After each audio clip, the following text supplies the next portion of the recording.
Hey, comic card lovers! Have you ever noticed that sometimes DC and Marvel look like they're peeking at each other's homework?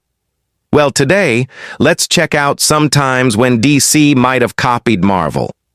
Before we dive in, don't forget to hit like, share, and subscribe, because unlike DC and Marvel, we don't copy, we create original geek content every week.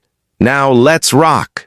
So first up, the Doom Patrol and the X-Men, both dropped in 1963, both led by a wheelchair-bound genius, and both filled with misfit heroes.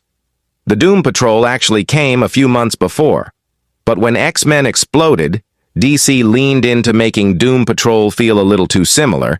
I mean, two teams of outcasts led by brainy bald guys, that's not just coincidence, that's copy-paste with spandex. And wait, the other one is not bald, right? Oh, never mind. Okay, here's a fun one. Deathstroke versus Deadpool.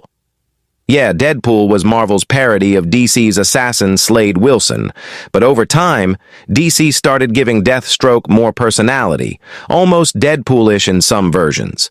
Imagine creating the original, but then later copying the parody of your own character. Wild, right? Next, let's talk Aquaman.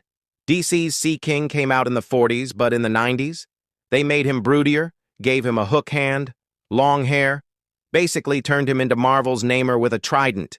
It was the era of edgy reinventions, and Aquaman went full Namor-light for a while. And of course, Darkseid versus Thanos. Now, Darkseid did come first, Jack Kirby's cosmic god of evil. But Marvel's Jim Starlin openly admitted he modeled Thanos after him. But later on, DC kept powering up Darkseid in ways that felt suspiciously like a Thanos move. It's like DC went, "Oh, you've got the Infinity Gauntlet? Well, we've got the anti-life equation. Boom. Or snap may be better, right? Okay, next. Finally, Suicide Squad.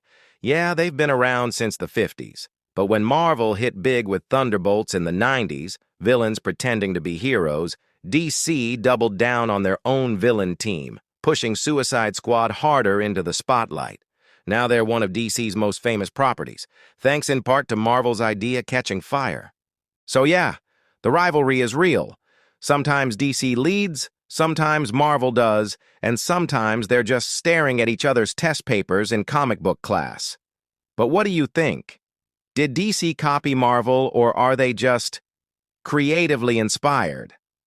Let me know in the comments and stay tuned, because in my next video, we'll flip it. Times when Marvel copied DC. And trust me, there's plenty of that too.